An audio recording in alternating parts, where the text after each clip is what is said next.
నాయనా హనుమ, ఇంత బలపరాక్రమములున్నవాడివి, ఇంత తేజస్సున్నవాడివి, ఇంత శాస్త్ర విశారదుడివి, వానర జాతి పరుగు ప్రతిష్టలు రామకార్యం నీ చేతిలో ఉన్నాయి.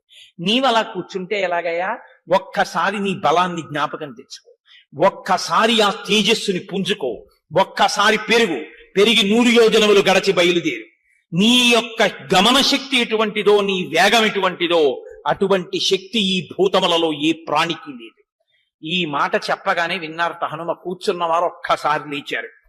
సంస్తూయమానో హనుమాన్ వ్యవర్ధత మహాబల సమావిద్య చలాంగూలం హర్షాక్షబలమే ఇవాన్. ఒక్కసారి అపారమైన సంతోషాన్ని పొందారు. అంటే శాప విమోచనం అయిపోయింది. తన బలం తనకి జ్ఞాపకం వచ్చింది. తానెంత బలవంతుడో తను తెలుసుకున్నాడు.